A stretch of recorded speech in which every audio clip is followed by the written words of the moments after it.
Shalom, frères et sœurs en Christ. Grande est ma joie, personnellement, de vous retrouver après une longue absence. Aujourd'hui, il y a un verset de la Bible. D'ailleurs, bon nombre d'entre vous, vous connaissez ces versets par cœur. Laissez-moi afficher pour vous le verset en question sur votre petit écran. Alors que ce verset est affiché, en les lisant, vous découvrez ce que vous connaissez en avance, ces versets habituels, beaucoup de chrétiens en parlent, mais un grand nombre de chrétiens pensent connaître le sens de ces passages bibliques sans trop bien ou sans très bien le connaître. Il y en a qui ont pensé qu'il s'agissait du ciel à propos du royaume des cieux, le royaume de notre Dieu. Il y en a qui ont cru que Jésus parlait de son royaume, frères et sœurs. Vous savez, dans la prière, lorsque Jésus a dit, voilà comment vous êtes censés prier, ceux qui disent la prière du Notre Père, il a dit que ta volonté soit faite sur la terre comme au ciel. Donc Jésus n'a pas fait l'inverse. Il n'a pas dit que ce que nous décidons sur terre sera effectué, sera réalisé au ciel, là où habite notre Dieu. Que ta volonté soit faite sur terre comme au ciel. Parce que notre Dieu, il règne là-haut, dans son royaume. Jésus venait du ciel. Donc, c'est les spirituels qui dirigent le monde matériel. C'est le monde céleste, le monde des dieux. C'est le royaume des cieux qui apporte sa volonté sur terre. C'est aux hommes que Dieu agrée.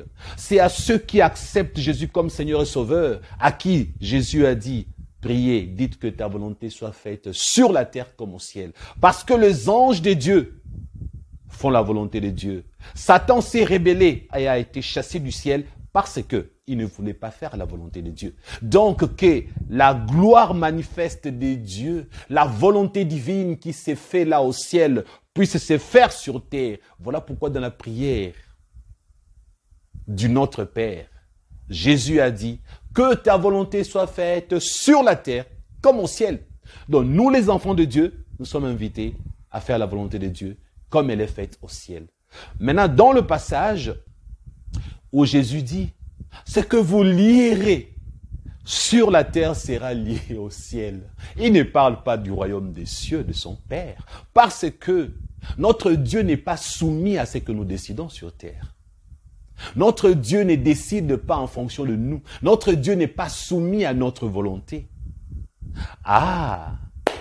Heureusement que d'autres personnes connaissent l'essence de ces passages bibliques, mais il y en a qui ne connaissent pas l'essence. Alors, aujourd'hui, je vais simplifier la compréhension à ceux qui n'ont jamais compris ces passages bibliques pour leur dire ceci. Il y a 3 ciels. Oubliez les témoignages, s'il vous plaît. Ne vivez jamais selon les témoignages de ceux qui ont vu Jésus, ceux qui ont vu le ciel, ceux qui ont vu la Vierge Marie, celles qui ont eu des révélations époustouflantes.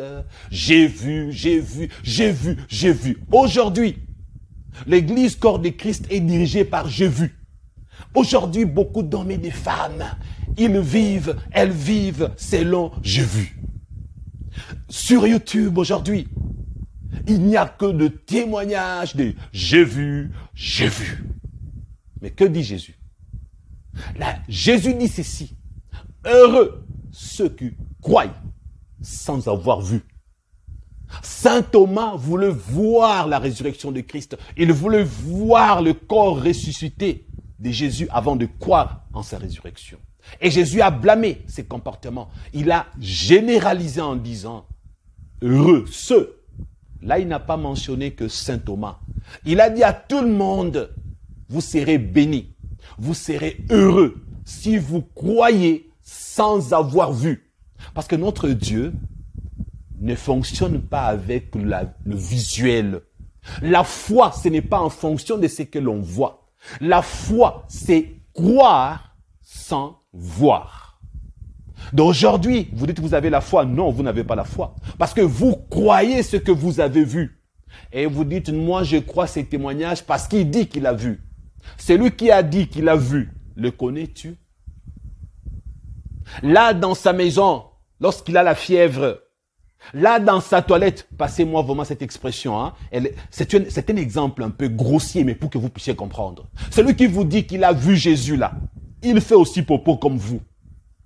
Celui qui vous dit qu'il a vu Jésus là, il pète aussi comme vous.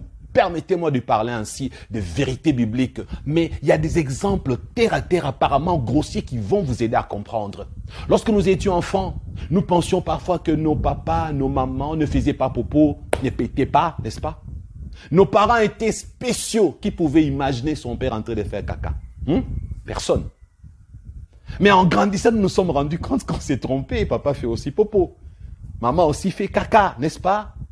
Donc aujourd'hui, ces pseudo-révélateurs, ces pseudo-hommes de Dieu, ces pseudo-ex-satanistes, je ne sais pas qui d'autre, tous ceux qui ont, et toutes celles qui vous disent « j'ai vu, j'ai vu, j'ai vu », paraissent comme des hommes spéciaux. Ils sont au-dessus de la Bible.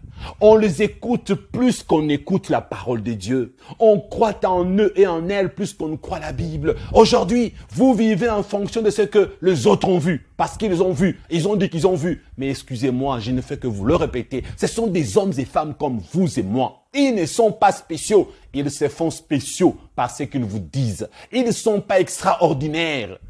Et la majorité de tous ces témoignages, c'est contre la parole de Dieu, parce que les témoignages en question vous font vivre selon ce que eux ils ont vécu, selon ce que eux ils ont expérimenté, et non pas selon ce que la Bible dit, non pas selon ce que la parole de Dieu dit. Vous êtes là remplis de « ils ont vu ».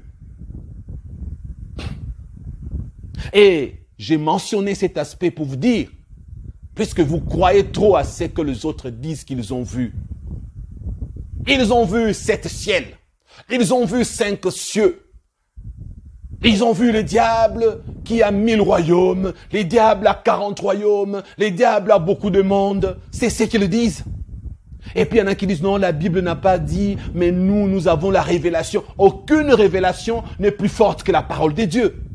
Aucune révélation n'est plus vraie que la Sainte Bible. Parce que l'apôtre Paul nous a mentionné 3 ciels dans la Bible.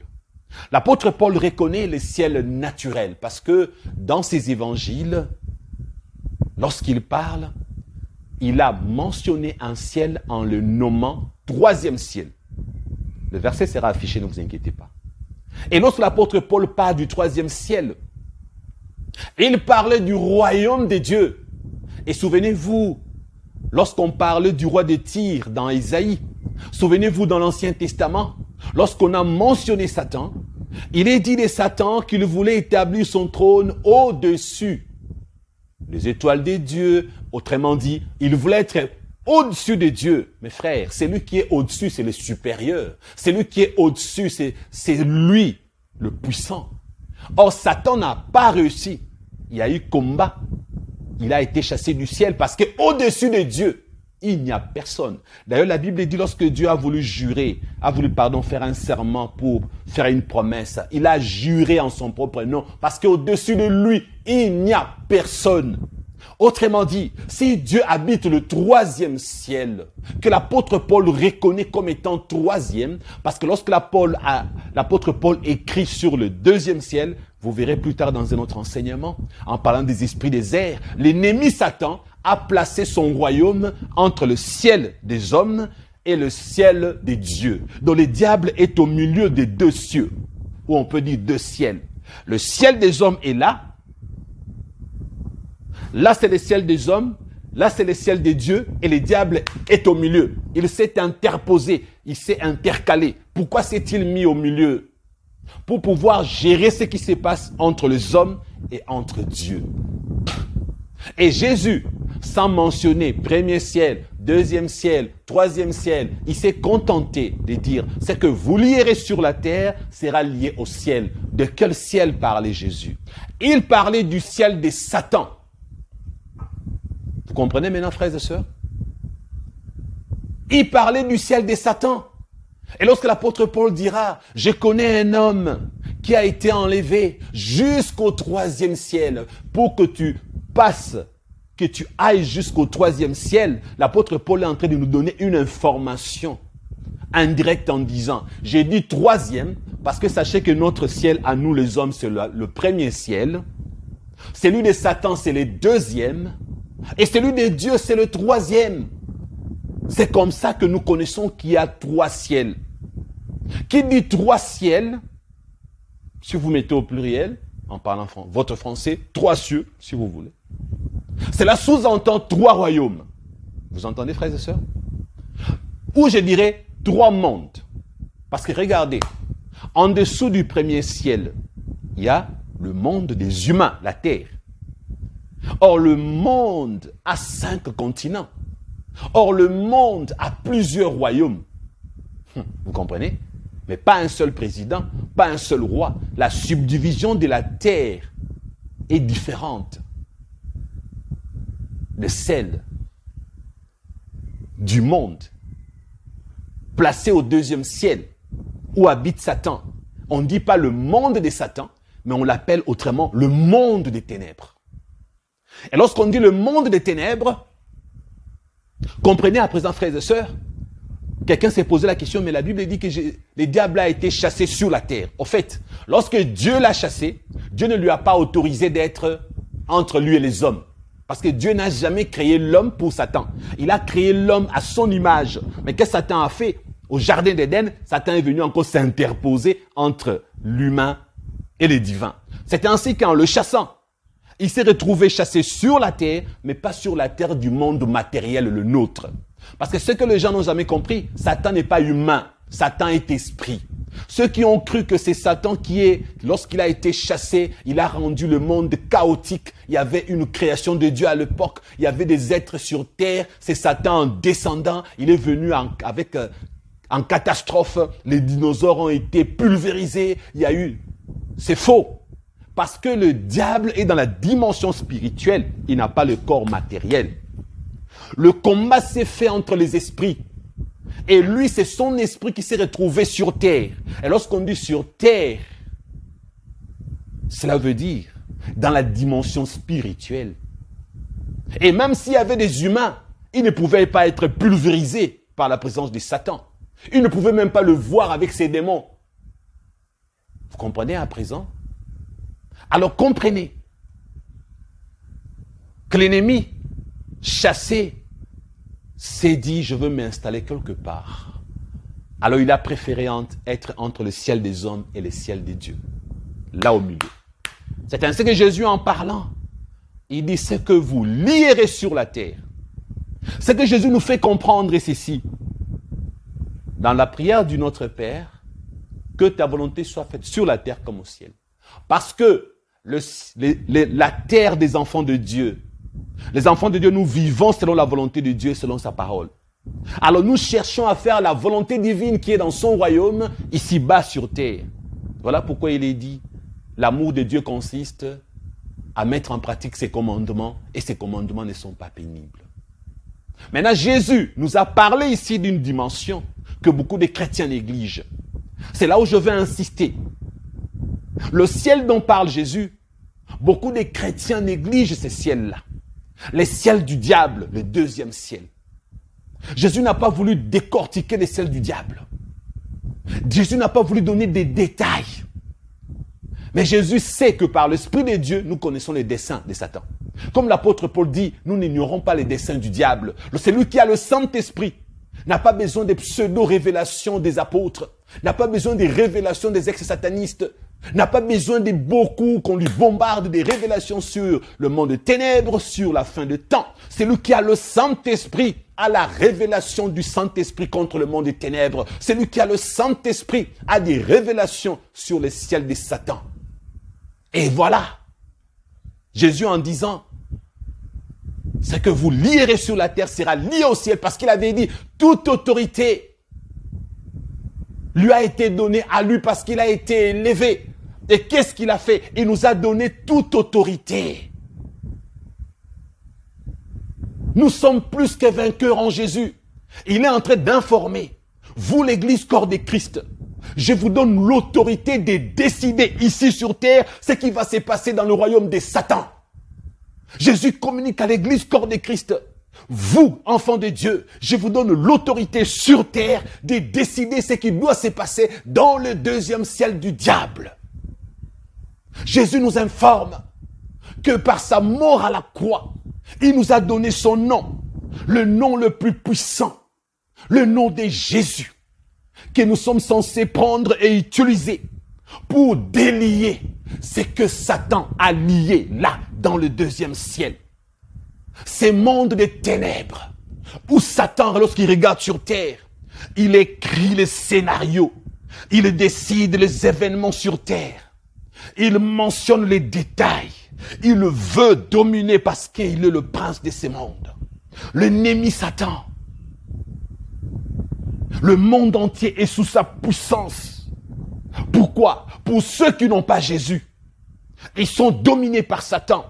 Ceux qui n'ont pas reçu Jésus comme Seigneur et Sauveur, ce sont ceux-là qui subissent ce que Satan décide dans le deuxième ciel. Ceux qui n'ont pas encore le nom de Jésus, ceux qui ne sont pas en relation avec Jésus, ce sont ceux-là qui sont dirigés par le monde des ténèbres. Satan décide dans son ciel ce qui doit se passer dans leur vie. Satan écrit. Mais il arrive quelques enfants de Dieu qui se retrouvent en train de vivre selon les scénarios, selon la mise en scène que le diable a placé dans leur existence. Voilà pourquoi Jésus a dit, ce que vous lierez au ciel sera lié sur la terre, ce que vous délierez sera délié sur la terre. Parce que Jésus avait vu qu'il y aura des enfants de Dieu qui seront influencés par ce que Satan décide dans le deuxième ciel. Il y aura des enfants de Dieu qui ne comprendront pas ces réalités et qui se laisseront malmener par Satan. Voilà pourquoi Jésus leur informe à ces enfants de Dieu que nous sommes. Vous avez l'autorité et la puissance de faire deux choses, deux actions. Il faut maintenant comprendre c'est quoi lier et délier. Qu'est-ce qui se passe au ciel de Satan? Il se passe au ciel de Satan deux grandes choses. Satan regarde ta vie. Il prend des décisions. Il regarde, il te voit l'homme libre. Parce que la Bible dit, tu es né libre et délivré. Tu es né libre. Tu es baptisé du Saint-Esprit. Ou alors tu as le sceau du Saint-Esprit lorsque tu as reçu Jésus comme Seigneur et Sauveur. Et Satan regarde, il te voit libre parce que Jésus a porté sur la croix tes maladies. Jésus a porté sur la croix tes infirmités. Jésus a porté tout sur la croix. Jésus s'est fait pauvre pour que tu sois riche. Il s'est fait malade sur la croix. Il a tout porté. Ça veut dire que tu étais esclave. Jésus t'a rendu libre. Toi qui étais lié avant la mort de Jésus, lié par des malédictions familiales, lié par tes propres péchés, lié par des condamnations multiples, tu étais esclave, tu étais lié. Et qu'est-ce que Jésus a fait? Il t'a délié à la croix et en le recevant, tu reçois la liberté. Mais qu'est-ce que Satan fait? Une fois chrétien, il va te faire douter. Dans son royaume, il va dire, il est esprit, il a une âme, il possède un corps. Comme spirituellement il est libre, je vais compliquer son existence terrestre. Il faut qu'il souffre. Satan viendra dans ta vie, bloquer ton existence, lier ta vie terrestre, te remettre dans la position de l'esclave. Voilà pourquoi quand Jésus était sur terre, il y avait encore de croyants qui avaient besoin qu'on les guérisse de leurs infirmités, de leurs maladies. Voilà pourquoi après sa résurrection, il est rentré au ciel. Les apôtres ont trouvé des enfants de Dieu qui nécessitaient, qui avaient encore besoin de prières spéciales. Voilà pourquoi on devait prier contre des maladies dans le corps de chrétiens. Donc vous comprenez, même si l'esprit est totalement libre, l'ennemi fait de sorte que notre corps souffre. Il lie ta vie. Il lie tes business. Il lie ta victoire. Il lie ta maternité. Satan a lié tes études. Tu es tellement lié, esclave, dans le monde terrestre. Tout ce que tu fais, ça ne marche pas. Blocage sur blocage. Tu te poses la question, j'ai Jésus, ça fait 20 ans. Mais pourquoi je ne me marie pas? J'ai Jésus, ça fait 15 ans. Mais pourquoi ça ne marche pas dans ma vie? Tu te sens toujours bloqué, lié. Jésus t'a déjà informé. C'est à toi, ici-bas sur terre, de délier ce que Satan a lié, là, au deuxième ciel. Tu entends maintenant? Ce n'est pas à Jésus de prendre son armée céleste et d'aller combattre pour toi, comme il y en a qui disent l'armée de Dieu combat pour nous. C'est une sottise, c'est une bêtise. Mettons chaque chose à sa place. Le nom de Jésus a été donné pour que toi tu délies. Jésus n'a pas dit que les anges vont aller combattre pour toi. Le combat spirituel, c'est nous qui livrons le combat. Maintenant, qu'est-ce que Dieu fait? Il y a de ces combats-là, nous ne sommes pas informés. Il y a de ces combats-là, nous ne sommes pas au courant. Dieu dit, mon fils n'est pas au courant, ma fille n'est pas au courant. Alors en ce moment-là, l'armée céleste descendait, allait faire quelque chose. Mais pour ce que tu sais, Jésus t'a déjà dit, tu dois délier et tu dois lier. Tu regardes ta vie, il y a des blocages, tu attends l'armée de Dieu pour que l'armée de Dieu vienne combattre. Tu ne recevras jamais la solution. Tu vois bien que ça ne marche pas malgré que tu es pasteur. Tu vois bien que ça ne marche pas malgré que tu es homme de Dieu, archibishop. Tu pries en langue, blablabla, à part tes prières en langue là, tu n'as rien d'autre dans ta vie. Blocage sur blocage. Tout le monde avance sauf toi. Qu'est-ce que tu attends? Ta vie est liée. Tu es toujours là. Un chrétien ne peut pas être lié. C'est faux. Tu es lié. Vous pensez quand on parle d'être lié, il s'agit d'être possédé par les démons. Mais non. Qu'est-ce que la Bible dit à propos de Satan, le voleur? Il ne vient que pour dérober. Quand on te vole quelque chose, c'est quoi? Est-ce que tu es possédé? Les voleurs ne viennent que pour dérober. Et quand il vient, il détruit dans ta vie. Est-ce qu'il t'a possédé? Vous comprenez à présent? Égorger, est-ce qu'on peut égorger l'esprit? Jamais. Est-ce qu'on peut égorger l'âme? Jamais. On peut égorger le corps. Les chrétiens meurent dans des accidents de voiture, vrai ou faux? Les chrétiens meurent empoisonnés, oui ou non? Les chrétiens sont là aussi en train d'être tués. C'est pour te dire, frères et sœurs, le combat spirituel est réel. Jésus lui-même a informé que là au ciel, le ciel de Satan, il y a des choses à délier. Regardez. Les gens qui vivent aujourd'hui selon ce qu'ils ont vu, ou selon ce que les autres voient. Témoignage de X, témoignage de Y, il a vu. L'apôtre Paul d'ailleurs. Lorsqu'il a été au troisième ciel, il parle de lui en troisième personne. Il dit à la troisième personne, je connais un homme. Pourtant c'était de lui-même dont il parlait. Je connais un homme. Et puis il dit, est-ce que c'était dans son corps qu'il est arrivé au troisième ciel? Il dit, je ne sais. Est-ce que c'était en esprit? Il dit, je ne sais. Vous savez pourquoi il ne savait pas? Parce que quand Jésus décide que tu fasses une expérience extracorporelle, quand Jésus décide que tu fasses une expérience avec ton corps, quand Jésus décide quelque chose dans le spirituel, il n'est pas obligé de t'informer. S'il t'a pris selon, dans ton humanité, il t'a amené là-bas, ou il t'a pris selon, il a pris seulement l'esprit qui est parti là-bas. Mais si Jésus ne prend que l'esprit, il va te faire faire un voyage astral. Jésus n'est pas un occultiste. Alors à un moment, Jésus peut se dire, bon écoute, si je fais la technique de prendre que l'esprit, ça devient un voyage astral. Bon, si je prends le corps entier, ça sera compliqué parce que l'être humain ne peut pas comprendre ce qui est au ciel. C'est pourquoi l'apôtre Paul ne savait pas exactement qu'est-ce qui s'est passé. Et puis il dit, il a vu des choses qui n'est pas permis d'exprimer dans le langage humain. L'apôtre Paul dit qu'il y a même le mot qui manque pour exprimer ce qu'il a vu. Et il n'a pas écrit des épîtres pour nous expliquer ce qu'il a vu là-bas. Mais regardez les autres, qu'est-ce qu'ils font? Les autres, eux, ils sont au-dessus de l'apôtre Paul. C'est bizarre, hein? C'est bizarre. Jésus, lui, il amène l'apôtre Paul là-bas. L'apôtre Paul n'a écrit aucune épître pour détailler ce qu'il a vu là-bas. Parce qu'il ne doit pas trouver le mot. Mais en dehors de l'apôtre Paul aujourd'hui, beaucoup de sœurs africaines, si tout ça c'est une affaire sur les Africains. Regardez, les Blancs sont un peu plus respectueux. Ils ne sont pas très nombreux dans cette bêtise. Que l'Afrique, que l'Afrique. J'ai vu, on m'a montré, je suis parti au ciel, Jésus m'a montré, j'ai vu. Vous voyez trop. Et vous induisez le peuple de Dieu en erreur parce que l'apôtre Paul a vu des choses là, dans le royaume des cieux.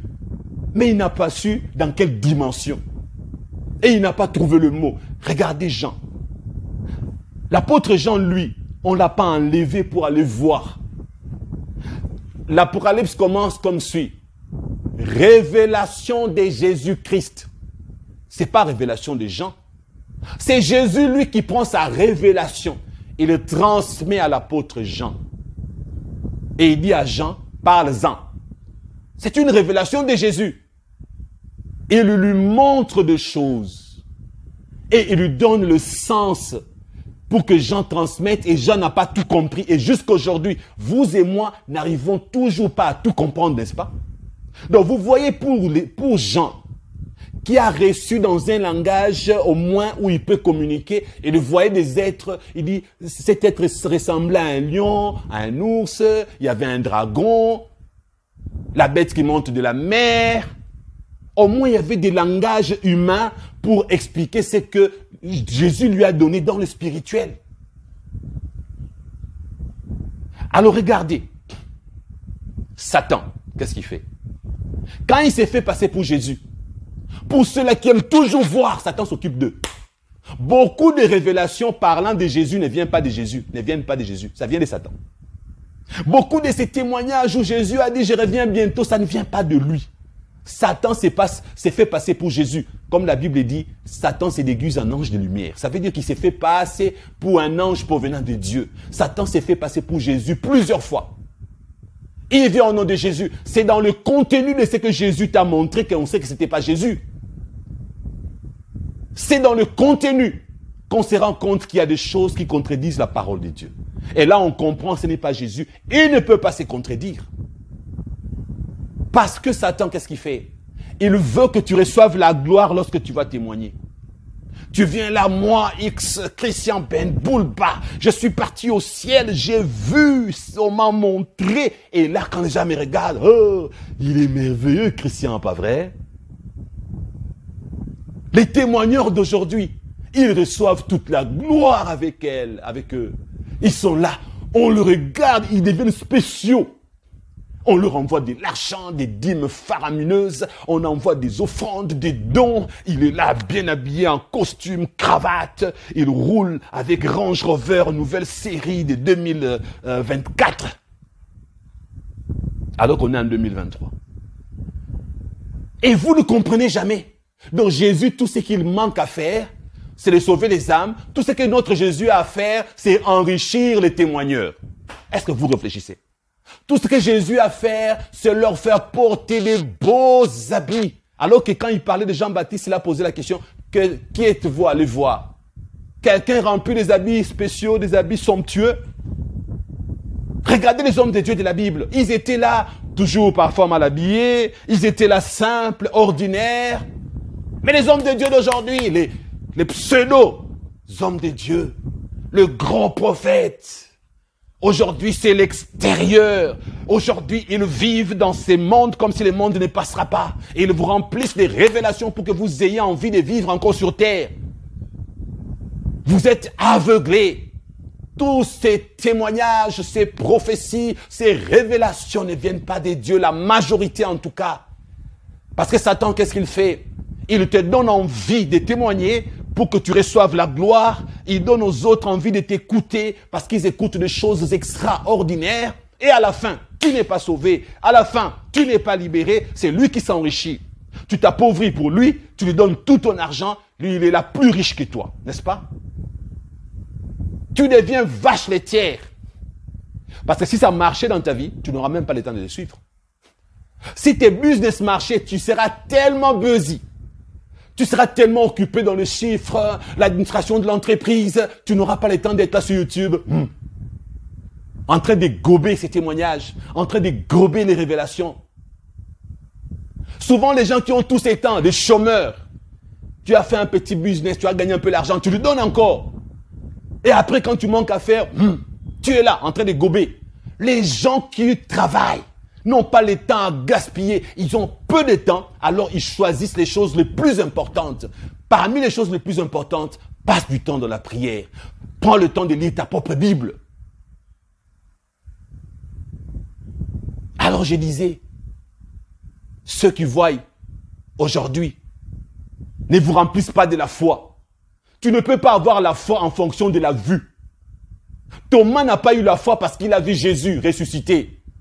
Jésus a dit à tout le monde, heureux ceux qui croient sans avoir vu. Malheur à ceux qui veulent voir pour croire. La Bible dit la foi vient de ce que l'on entend. Pas ce que l'on entend des témoignages, pas ce que l'on entend des pseudo-révélations. Ce que l'on entend vient d'où? De la parole de Dieu, la Bible. Si tu pensais qu'écouter 1 million de témoignages te donnera la foi, tu te trompes. Si tu pensais qu'écouter des pseudo-révélations te donnera la foi, tu te trompes. La Bible dit, la foi vient de ce que l'on entend. Ce que l'on entend, la Bible précise, parce que la Bible savait, Dieu savait qu'il y en a qui vont croire qu'il faut écouter n'importe quoi. Ce n'est pas écouter la science, ce n'est pas écouter l'église, ce n'est pas écouter un homme de Dieu. La parole de Dieu. La foi vient de ce que l'on entend, et ce que l'on entend là vient de la Bible. Lis ta Bible matin, midi, soir. Lis ta Bible de Genèse à Apocalypse. Lis ta Bible depuis janvier en décembre. Tu auras la foi. Le Saint-Esprit seul te parlera. J'aime ces versets qui disent, même si les gens comprennent ça mal, pour vous, vous n'avez pas besoin qu'on vous enseigne. Parce que vous avez le Saint-Esprit, vous avez reçu l'onction, et l'onction vous enseignera toutes choses. C'est une parenthèse pour dire ceci. Lorsque tu es rempli du Saint-Esprit, lorsque le Saint-Esprit te donne sa puissance, il y aura un moment, tu recevras tellement de la part de Dieu toi-même, tu n'auras plus le temps d'aller poser des questions au pasteur Christian, à la précieuse servante de Dieu, précieuse Diane, à maman Tania, au pasteur Vigneron, à Jean Badier. Tu n'auras plus ces temps. Tu seras rempli de la parole de Dieu. Toi-même, tu commenceras à nous appeler pour nous dire ce que Dieu t'a dit. Tu nous diras des choses en fonction de ce que la Bible dit déjà. Tu ne viendras pas avec des pseudo-révélations pompeuses. Tu nous amèneras la connaissance basée sur les saintes Écritures. Ta vie est liée parce que Satan décide sur tout ce qui se passe sur terre. Il faut délier au nom de Jésus. Apprenez à passer des heures dans des combats spirituels. Toi-même dans ta chambre, tu dis, je remarque que mon travail est lié. Je remarque que mon mariage est lié. Je remarque que mes enfants sont liés. Quelque chose qui est lié ou quelqu'un qui est lié manque la liberté de mouvement. Comment savoir que quelque chose est lié dans ta vie? Lorsque tu sens qu'il y a blocage, les engrenages ne tournent pas, il n'y a pas d'huile dans le moteur. Quand on lie quelqu'un, la personne ne restera pas immobile sans bouger.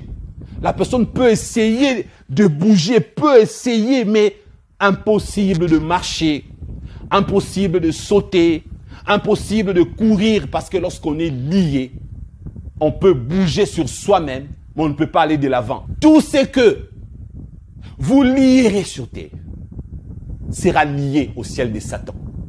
Ce que vous délierez sera délié au ciel de Satan. Maintenant, nous parlons d'abord des liés. Tu sens vraiment que tu es là, tu fais du surplace aux rond-point. Tu fais un cercle vicieux. Parce que quelqu'un qui est lié peut tourner sur lui-même. Mais comment avancer?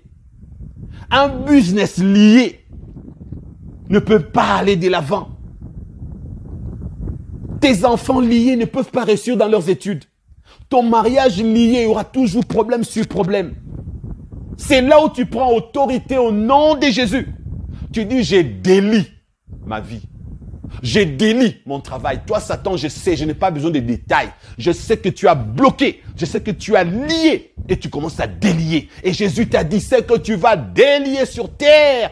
C'est que tu décides là sur terre au nom de Jésus. Satan n'a pas le choix. Ils seront là-bas en réunion, dans leur monde là-bas. Ils seront là avec les humains qu'on appelle satanistes, les humains qu'on appelle sorciers. Ils seront là dans leur hiérarchie.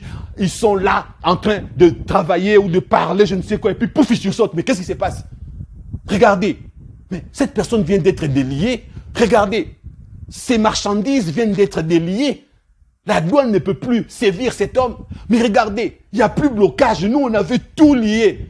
Ah, Satan va comprendre, il a utilisé le nom de Jésus.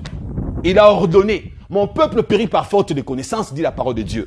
Souvent, les chrétiens sont malades parce qu'ils n'ont pas la connaissance. Souvent, tu es lié dans ton travail, tu es lié dans ton mariage, tu es lié dans ta vie. Tu manques la connaissance de l'autorité du nom de Jésus qui te délie pour que toi-même tu prennes autorité, que tu ordonnes au monde des ténèbres de dégager.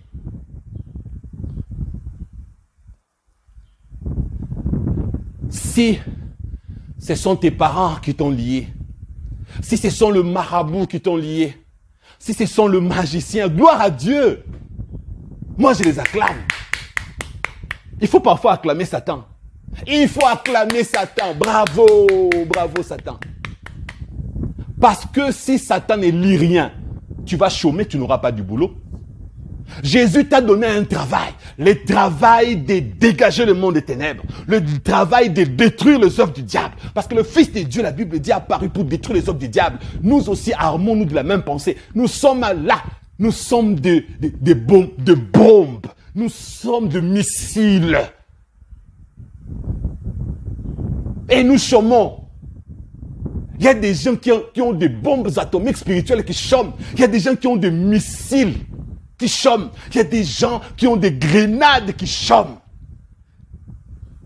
Assez, tu as trop chômé. Arrête de chômer. Laisse Satan faire son boulot quand même. Hein? Et il faut l'acclamer. Quand tu vois Satan lier ton travail, dis waouh Satan, bravo. Je comprends. Ça ne marche pas parce que tu as bloqué. Tu vois que ça ne marche plus dans ta santé, Satan, tu as travaillé là-dessus. Tu me bloques. Parce que depuis que tu es malade, tu ne peux plus prêcher. Depuis que tu es malade, tu ne peux plus enseigner. Tu ne peux plus travailler. Tu ne peux rien faire parce que Satan a bloqué ta santé. Est-ce que tu as compris ça? Chaque chose qui t'empêche d'aller de l'avant, la chose a été liée par Satan dans le monde des ténèbres. Peu importe les titres que tu as, Satan n'a que faire avec tes titres. Avec tes toges, avec tes titres d'académie, avec je suis ceci, je suis théologien, docteur en théologie. Tu peux connaître toute la théologie que tu veux, Satan n'a pas peur de ça. Et il a peur de la puissance du nom de Jésus. Et il a peur de ceux qui savent qu'ils doivent prendre l'autorité. J'acclame les démons de ta famille. J'acclame les sorciers de ta famille. Ils ont fait leur boulot. Maintenant, à ton tour d'être acclamé. Parce qu'ici, ils ne font rien. Alors, ça va te servir à quoi? Pourquoi Jésus est mort à la croix? Si Satan doit croiser les bras, Jésus est mort à la croix, pourquoi? Si les démons doivent rester là à rien faire, si les sorciers de ta famille ne doivent pas te déranger, hein? Jésus est mort pourquoi à la croix? Alors pourquoi il est mort? Dites-le moi, il est mort pourquoi? Il est mort parce qu'il sait que ces gens-là travaillent. Il est mort parce qu'il sait que ces gens-là bossent. Toi aussi bosse, fainéant. Fainéante, tu souffres à cause de ta fainéantise spirituelle. Fainéante et fainéante que tu es. Tu ne veux pas t'élever et utiliser ta puissance que tu as reçue au nom de Jésus. Satan est là pour te faire bosser. Les démons sont là pour te faire bosser. Les sorciers de ta famille font du boulot. Détruis. Travaille. Arrête avec la fainéantise spirituelle. Prochainement, si Dieu permet, on va essayer encore de revenir sur lier et délier et développer pour vous. Arrêtez de chômer. Allez prier vite. Arrêtez de me regarder comme ça, j'ai fini. Prenez autorité, il y a des choses qui ne marchent pas dans vos vies. Allez là-bas, allez prier. Prenez votre temps, allez prier. Ok? Prenez le temps d'aller prier. C'est quoi ça? Ça ne marche pas, tu es là, tu es plein de pasteur, prie pour moi. Tu vas là-bas, prier pour moi. Vous savez quoi? On ne sait rien, va prier. Prends autorité. Il est temps que tu te réveilles, que tu lis et que tu délies au nom de Jésus.